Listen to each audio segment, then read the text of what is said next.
तो जवाने नहीं समझ में आते कि जवान कौन है भाई, कैसे समझ में आएंगे जवान। 15-16 की अवस्था है, आप अभी सुने थे प्रश्न उत्तर में, एक ने कहा हमें बहुत निगेटिव विचार आते हैं। तो भैया ये तो पाप का लक्षण है, आप पाप कर्मों से अपनी वृत्ति को हटाइए, नहीं तो नकारात्मक सोच आपको नष्ट कर देगी। क्या करते हो तुम? उनका 5 बार हस्तमैथुन नियम से रोज करता हूं। अब आप विचार करो, इस विषय पर ना तो कहीं चर्चा होती है और ना कहीं कहा जाता है। छोटे छोटे बच्चे ऐसी निकृष्ट आदत को प्राप्त हो गए, अब ये जवान होंगे, अब इनमें भगवदानंद की आकांक्षा जागृत होगी, ये कहीं सतमार्ग जान पाएंगे? कदापि नहीं, जीवन ही नष्ट कर दिया। शास्त्रीय सिद्धांत है, गुरुकुलों में इसीलिए बच्चों को रखा जाता था, चाहे राजा के हो चाहे प्रजा के हो। ब्रह्म ऋषियों के शासन में 20-25 वर्ष तक ब्रह्मचारी रहे, वृत्ति निवृत्ति मार्ग पर तो वैरागी बन गए, प्रवृत्ति मार्ग पर तो गृहस्थ में गए। कुछ समय तक गृहस्थ में रहने के बाद स्वतः पूर्वाभ्यास ब्रह्मचर्य का उनका जागृत हो जाता और वो चौथी अवस्था तक भगवत साक्षात्कार कर ही लेते, क्योंकि नींव बड़ी मजबूत थी। अब छोटे छोटे बच्चे स्मार्ट मोबाइल, आचरण, गंदे दृश्य देख देख करके गंदे कर लेना, कैसे उनके अंदर ये बात आएगी कि वृद्धावस्था पहले भगवत प्राप्ति कर लें? जरूरत ही नहीं भगवत प्राप्ति की, उनको आकांक्षा ही नहीं, जानते ही नहीं भगवत प्राप्ति क्या है, क्यों करना चाहिए। वो बस वो चाहते हैं, जो दृश्य देखते हैं वही करना चाहते हैं, जो सुनते हैं, जो बोलते हैं वही चिंतन होता, जीवन एकदम नरक बन जाता है। भगवत प्राप्ति की आकांक्षा उसके हृदय में होती है, ध्यान से सुनना। पर नारी पर पुरुष त्याग कर, सेवन करो शुद्ध गृह धर्म, निज पर धर्म नाश के साधन, करो कभी भी नहीं कुकर्म। यदि आपको इसी जन्म में उत्तम स्थिति को प्राप्त करना है तो चाहे गृहस्थ हो चाहे विरक्त हो, कभी भी ये विरक्त आश्रम वाले को माताओं बहनों की तरफ कुदृष्टि से भी नहीं देखना चाहिए। कुदृष्टि भोग भावना, जननी सम जानहि पर नारी, धन पराय विस्ते विष भारी, जिन्हि राम तुम प्राण प्यारे, तिनके मन शुभ सदन तुम्हारे। मातृवत पवित्र भाव, अपने को तो श्री जी की सखिया है, जैसे ललिता, विशाखा, चंपक, चित्रा, तुंग, विद्या, रंग देवी, इंद्रलेखा और सखी सुदेवी, सकल यूथ हित सेवी, ऐसे ही चराचर की जितनी शरीर में भावना हम पवित्र कर पाएंगे उतने दोष हमारा नष्ट हो जाएगा। ये जितनी स्त्री शरीरधारी, ये सब मेरी प्यारी जी की लाडली सहचरिया है, इनके चरणों में प्रणाम। बस जो चाहे आपन कल्याणा, सुजस सुमत सुगत शुभ नाना, सो परनार लीलार गोसाई, तजौ चौथ के चंद की नाई। विरक्त उपासक को माताओं बहनों से आंख मिलाकर कभी बात नहीं करनी चाहिए। उनके मुख की तरफ, उनके चरणों की तरफ देखो, चाहे बच्ची हो, चाहे यौवन अवस्था, चाहे वृद्धावस्था की हो। विरक्त साधक को कभी एकांत में माताओं बहनों से संभाषण नहीं करना चाहिए, बीच में किसी को डाल और दूसरा साधक को खड़ा हो जाए, नहीं बाहर निकलो, बाहर अगर बात ही करनी है तो मैदान में करो खड़े होकर के। और क्या बात करनी है? हम भगवत प्राप्ति के मार्ग में चले, हमें क्या बात करनी है? बहुत सावधान रहना चाहिए। गृहस्थ धर्म के उपासक को यदि ब्याह हो गया है तो अपनी पत्नी से वो भी धर्मानुकूल, पशुवत व्यवहार नहीं, और पर स्त्री की तरफ तो दृष्टि ही ना करे भोग वृत्ति की। अगर की तो सारे सुकृत नष्ट हो जाएंगे, चाहे वो स्त्री शरीर चाहे वो पुरुष शरीर हो। इसलिए पर नारी पर पुरुष त्याग कर। पर ये सत्संग जिनके कानों में नहीं पहुंचता है, शास्त्र स्वाध्याय नहीं करते हैं, वो इसे मनोरंजन समझने लगे, इसे धर्म नहीं समझते, वो इसे मनोरंजन समझ। क्या इसमें बिगड़ जाता है? जो शास्त्र हैं उनका स्वाध्याय कभी करते नहीं। अब उनको जो समय मिलता है तो नौटंकी, नाटक, सिनेमा देखते हैं जिनमें यही सब की पुष्टता होती है। इसी की बाहुल्यता होती, वही दृश्य देखते हैं। ना तो कभी भगवत प्रेमी महात्माओं की चरण रज में बैठ करके सत्संग सुना, ना शास्त्र स्वाध्याय किया, तो मनमानी आचरण बढ़ते रहते। कैसे भगवत प्राप्ति की बात आएगी कि जरा मरण मोक्षाय। अगर गृहस्थ धर्म में है तो शुद्ध कर्म करे, जो उसके शास्त्र अनुकूल वर्णन किए गए, वो भी सत्संग से ही पता चलेगा शुद्ध कर्म क्या है, अशुद्ध कर्म क्या है। जो दूसरे के धर्म का नाश करता है, कुकर्म करता है, वो कभी साधन मार्ग पर कैसे चलने की सोच सकता है। अगर कहीं उनके अंदर थोड़ी श्रद्धा भी बनती है तो भूत प्रेत की पूजा करता, करता जो तामस व्यवहार, अंडे मांस शराब उड़ाता, चोरी का करता व्यापार, रखता मन में वैर द्वेष मद, करता जो हिंसा व्यभिचार, होता घोर प्रेत वो, पाता असहनीय यातना अपार। जरा मरण मोक्षाय नहीं, वो प्रेत बनेगा। प्रेत योनि किसको प्राप्त होती है? तो बोले जो भूत प्रेतों की पूजा करते हैं, जो अंडा मांस शराब ये सब खाते पीते हैं, दूसरे के धन को जो चोरी करते हैं, मन में वैर द्वेष अहंकार रख करके जो हिंसा करते हैं और पर स्त्री से जो व्यभिचार करते हैं, वो घोर प्रेत योनि को प्राप्त होता है। इसका प्रमाण धुंधकारी है, पढ़ के भागवत में देख लेना। प्रेत योनि को प्राप्त होता है। ऐसे प्रेत स्वभाव वाले कैसे जरा मरण मोक्षाय के मार्ग का अवलंबन लेंगे। इसलिए तामस वस्तु नशीली, जूठन से रखो परहेज विराग, माता पिता देवता गुरु का, गुरुजन का न करो अपमान, सुख पहुंचाओ सबको संतत, मन में रख श्रद्धा सम्मान। कोई भी नशा भगवत प्राप्ति के मार्ग में चलने वाले उपासक को नहीं करना चाहिए। बैठा लो। आजकल ये भी बहुत सूक्ष्मता से साधन मार्ग वालों को गिराने के लिए प्रवेश कर गया है कि थोड़ी सी भांग खा लो, बस भगवदानंद में डूब जाओगे, या एक दो चिलम फूंक लो, या अमुक अमुक अमुक। हम प्रणाम करते हैं, जो ऐसा करते हैं सिद्ध महापुरुष होंगे, उनको हम प्रणाम करते हैं, पर अपने कच्चे साधकों के लिए या भगवत प्राप्ति के लक्ष्य वालों के लिए हमें कहीं शास्त्र में आज तक नहीं लिखा, कहीं ऐसा नहीं मिला। कुछ लोग उदाहरण देते हैं कि भगवान शंकर भी भांग खाते हैं। भगवान शंकर भांग खाते नहीं, पीते हैं, हलाहल जहर पीते हैं। जगत की रक्षा के लिए समुद्र मंथन में निकला हुआ हलाहल जहर पिया। तुम एक धतूरे का फल खा के दिखाओ तो तुम्हें माने उनकी समानता कर सकते हो। जगत रक्षा के लिए भगवान, और यहां से नीचे उतरने नहीं दिया है। यही है नीलकंठ। तुम एक घूंट पानी आरोक के दिखाओ, एक बूंद पानी चला जाए, खोक खोक करते रहोगे। पूरा हलाहल जहर समुद्र मंथन का यह आरोक लिया है, इसलिए नीलकंठ भगवान उनको कहा गया। कहते भगवान शंकर गांजा पीते, कभी देखा चिलम उड़ाते हुए भगवान शिव को? अरे भाई समझो, उस भगवान हैं, वो जगत मंगल के लिए सब किए हैं। वो कोई ऐसा नहीं कि थोड़ा भांग खा के कैलाश। भांग का नशा कितनी मिनट रहता है? बहुत बहुत 24 घंटे, 12 घंटे 24 घंटे।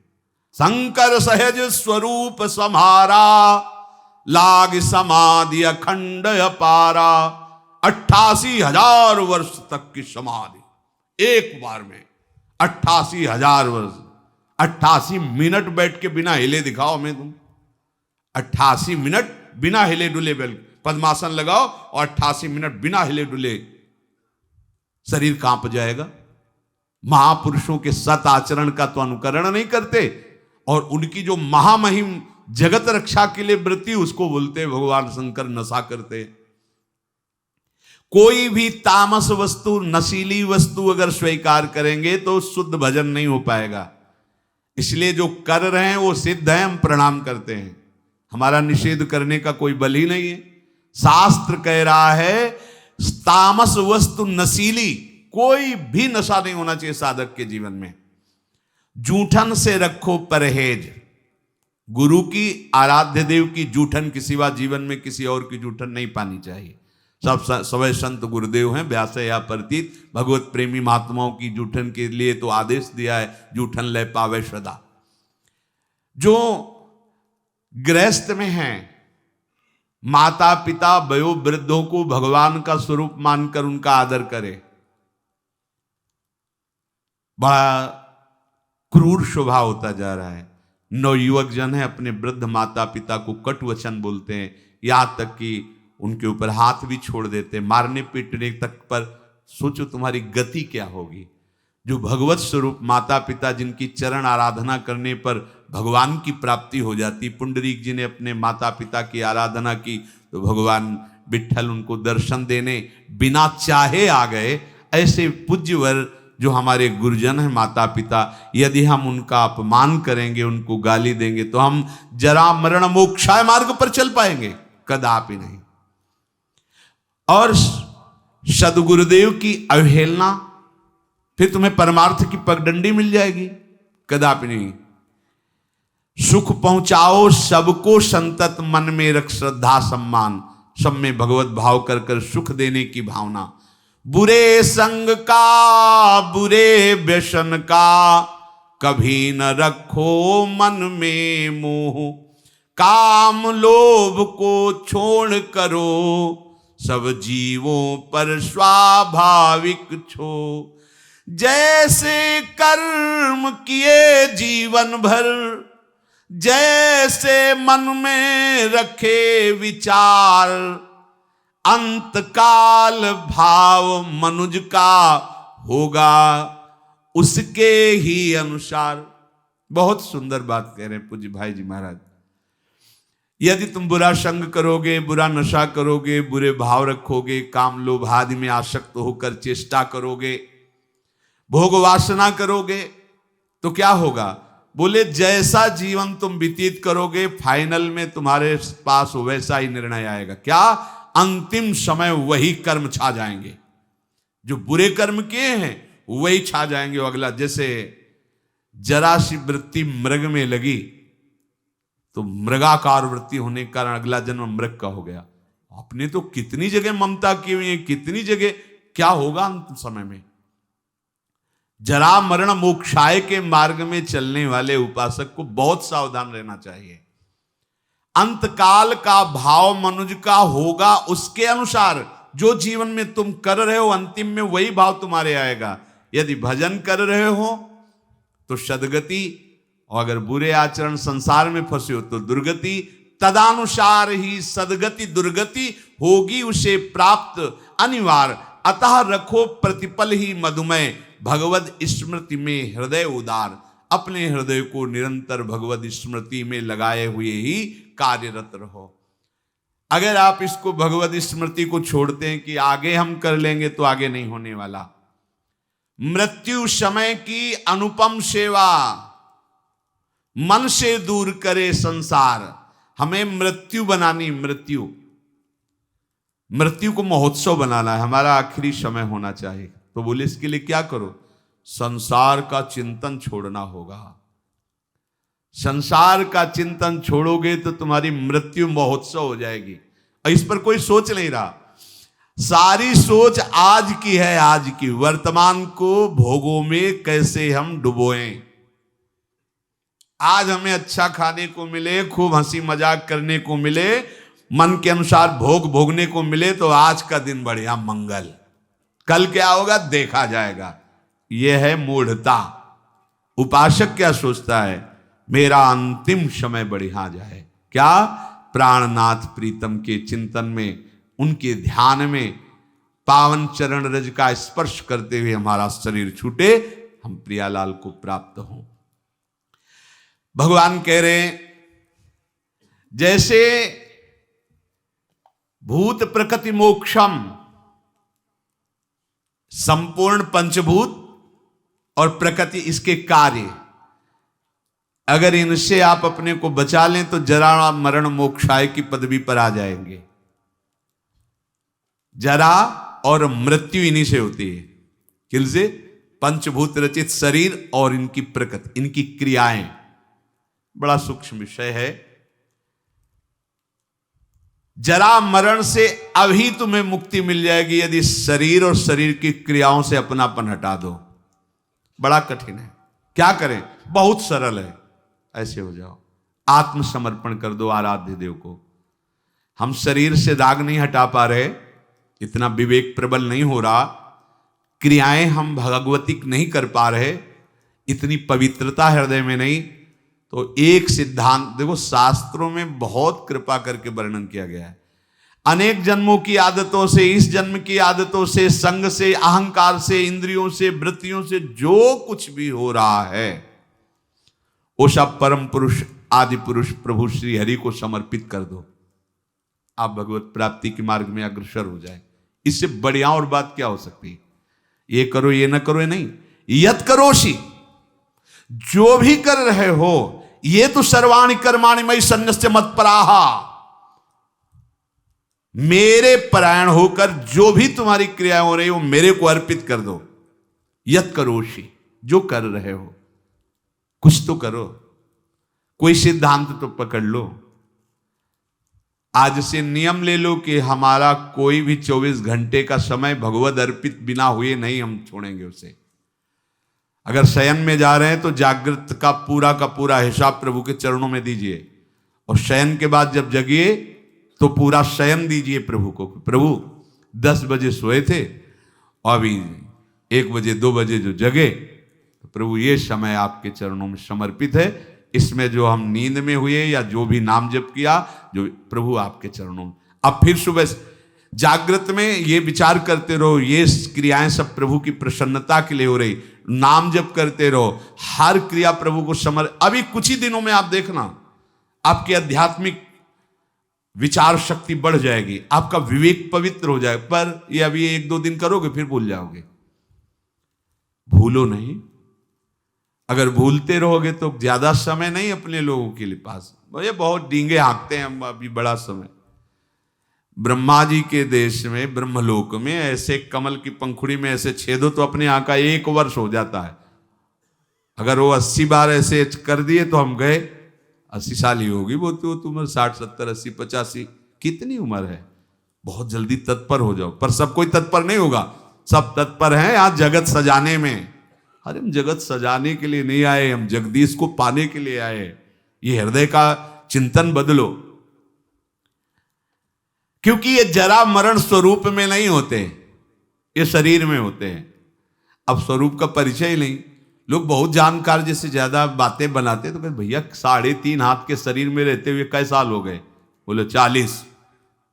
तो जाना तुम कौन हो भाई? हो कि 100-200 हाथ का है तो खोजने में समय लगेगा। 3.5 हाथ के शरीर में आप हैं, आप अपने को नहीं जानकारी कर पाए तो आप कितने बड़े जानकार हैं? औरों की जानकारी क्या लोगे? आप अपनी जानकारी नहीं कर पाए, 3.5 हाथ के शरीर में हो, कैसे भूल भुलावे में हो? बोले हम तो रोज अपने को देखते, शीशा में देखते हैं बढ़िया गोरे चिकले गाल और सब। ये तो प्रकृति की रचना का, पंचभूत का एक नमूना है। ये नमूना है, नमूना हमारा थोड़ी स्वरूप है। बस ये पहली सूरज गई तो जरा मरण मोक्षा है, क्योंकि जरावस्था इसी में होती है और मरण अवस्था भी इसी की होती है। प्रकृति के कार्य शरीर के साथ जब तक तदात्म रहेगा तब तक जरा मरण मोक्षाय नहीं हो पाएगा। संबंध विच्छेद करना ही है इस शरीर से। सारी चेष्टा इसी शरीर के सजाने की है और शरीर को मैं मानने की पुष्टता की है। और हम बनते हैं साधक, हम बनते हैं अध्यात्म मार्ग के पथिक। जब कोई उपासक शरीर के साथ तदात्म मैं आज तक नहीं भूल पाए, देखो ना, जब आप तिलक लगाते हैं तो शरीर के माथे पे लगाते हैं, अपने माथे पे लगाते हैं।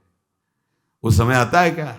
नहीं, एक एक बाल संभाल करके, क्योंकि मैं हूं, मैं, बस यही अंतराय है।